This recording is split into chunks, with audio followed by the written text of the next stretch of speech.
Assalamualaikum warahmatullahi wabarakatuh. Perkenalkan, nama saya Tiara Ramadanika, mahasiswa S1 Teknologi Medik angkatan 2008 di Universitas Airlangga. Di sini saya menginjak semester 7 dan terdapat mata kuliah yang bernama pemodelan fisiologi. Pada mata kuliah ini kita diajari tentang bagaimana fisiologi manusia ini dapat dimodelkan melalui software. Pada dasarnya, pemodelan fisiologi ini banyak terdapat contoh-contoh seperti pada bidang animasi, visualisasi, dan simulasi. Di sini sebagai contoh awal akan saya bahas yaitu tentang animasi, visualisasi, dan simulasi. Jadi dalam sebuah pencitraan kita sering mendengar kata animasi, visualisasi, dan simulasi. Tetapi banyak yang belum mengetahui definisi ketiga dari kata itu dari sudut pandang pencitraan medis. Di sini saya akan sedikit menjelaskan apa yang dimaksud animasi, visualisasi, dan simulasi secara luas. Jadi animasi adalah suatu proses penciptaan efek gerak atau efek perubahan bentuk yang terjadi selama beberapa waktu. Jadi proses penciptaan dapat berupa gambar, tangan, yang sehingga gambar tersebut dapat bergerak, sehingga mengalami perubahan warna atau perubahan bentuk. Di sini sebagai contoh yaitu wayang kulit, yang merupakan salah satu bentuk animasi tertua di dunia.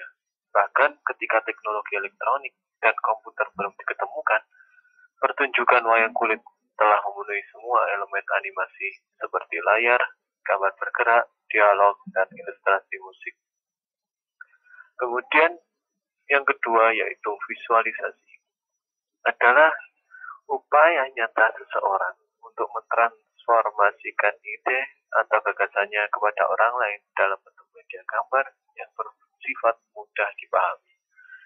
Di sini yaitu sebagai contoh sebuah rumah, desain rumah, kita bisa melihat dan mengerti maksud yang terkandung dalam gambar rumah itu.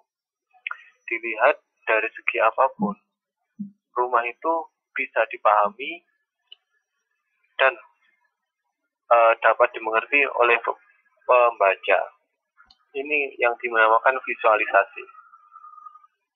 Kemudian yang ketiga yaitu simulasi. Simulasi adalah suatu cara untuk merancang suatu objek diam atau bergerak dengan parameter yang mendekati nilai sebenarnya. Jadi, sehingga simulasi merupakan proses yang diperlukan untuk operasionalisasi model atau penanganan model untuk meniru tingkah laku sistem yang sesungguhnya. Di sini yaitu contoh simulasi akan berupa simulasi berkendara pesawat tempur, di mana sistem yang dipakai meniru sistem yang sesungguhnya. Jadi banyak contoh simulasi di sini. Salah satunya ya pesawat, kita bisa mengendalikan pesawat tanpa kita mengendarai pesawat itu. Hanya dengan simulasi kita tahu apa yang dirasa pada saat kita berkendara pesawat. Bahasan berikutnya yaitu kita akan membawa suatu pemodelan ini ke artificial life. Jadi artificial life ini adalah adanya lingkungan sensitif dan non-sensitif. Maksud dari lingkungan sensitif yaitu lingkungan yang tidak bisa diprediksi, dan yang non-sensitif yaitu lingkungan yang dapat diprediksi atau bisa diketahui menurut persamaan yang ada. uh, dalam kasus untuk artificial life ini saya akan memberikan satu kasus, yaitu tentang penggelindingan kelereng. Nah, jadi di sini kelereng yang digelindingkan di tepi-tepi mangkok, maka kelereng tersebut akan jatuh pada suatu titik di tengah mangkok. Dan jika kelereng dipindah posisi dan digelindingkan kembali, maka yang terjadi adalah kelereng tersebut tetap jatuh di posisi yang sama, karena adanya suatu gaya yang disebut atraktor titik. Hal ini disebut dengan suatu kondisi yang tidak sensitif terhadap perubahan. Dan contoh kedua, yaitu jika mangkok tadi diganti dengan pelana kuda, maka dari posisi manapun kelereng dijatuhkan, hasilnya tidak dapat diketahui kelereng akan jatuh pada posisi mana, karena hasil yang didapat akan berbeda-beda. Hal ini disebut dengan lingkungan sensitif, karena dapat mendeteksi sedikit pun perbedaan dan perubahan yang terjadi.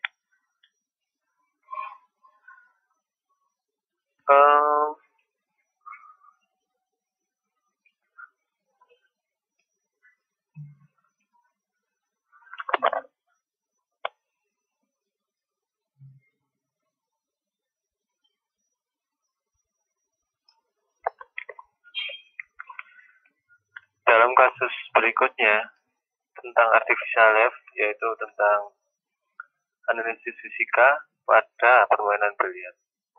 Di sini permainan biliar tidak bisa lepas dari konsep fisika. Ketika bola utama atau bola putih dipukul oleh stick dan meluncur, kemudian menggelinding hingga menumpuk bola lainnya, sangatlah perlu untuk diketahui bagaimana hal-hal tersebut dapat dikontrol, terutama penting bagi para pemain biliar. Banyak kontrol yang bisa digunakan dalam permainan ini. Namun, yang paling penting adalah berasal dari pukulan tongkat stick, yang mana saat memukul inilah ketelitian seorang pemain dalam menentukan gaya yang akan dia kenakan terhadap bola utama akan menjadi faktor utama yang nantinya mempengaruhi gerak bola, kecepatan bola, arah bola, yang akhirnya merupakan penentu masuk tidaknya bola yang diinginkan ke dalam lubang.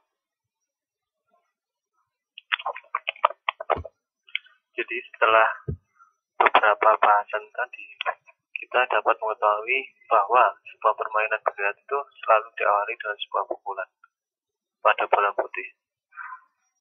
Di sini pukulan yang dimaksud adalah shot, di mana dari shot inilah seorang pemain dapat mengatur kecepatan dan arah bola sesuai yang dia inginkan. Pada gaya yang dipikirkan terhadap bola putih, ada dua besaran yang harus dihitung. Yang pertama yaitu kecepatan awal gerak bola setelah dipukul dengan tongkat. Dalam kasus ini, kita menggunakan hukum Newton yang kedua, yaitu F sama dengan M kali A. Dengan persamaan tersebut, kita dapat menghitung besar kecepatan linear dan kecepatan sudut gerak bola setelah dipukul, sehingga ketika bola putih akan mulai bergerak dengan adanya kecepatan awal tersebut. Berikut bahasan singkat mengenai analisis game biliar. Maka dapat disimpulkan bahwa olahraga biliar itu tidak bisa lepas dari konsep fisika. Dan ketepatan seorang pemain dalam memukul sangatlah dipengaruhi bagaimana ia bisa mengontrol gaya yang ia keluarkan untuk mengatur kecepatan gerak bola. Yang ketiga, jarak tarikan tongkat ke belakang saat hendak memukul bola menentukan seberapa besar gaya yang akan diterima oleh bola. Bahasan terakhir tentang pemodelan fisiologi yaitu difraksi artificial life. Jadi di sini pembahasan tentang artificial life di mana akan mengarah ke prinsip difraksi. Pengertian difraksi adalah deviasi dari perambatan cahaya atau pembelokan arah rambat cahaya. Difraksi juga menghasilkan efek yang merupakan karakteristik dari fenomena gelombang, dapat berupa bunyi ataupun cahaya, di mana gelombangnya dapat dibelokkan.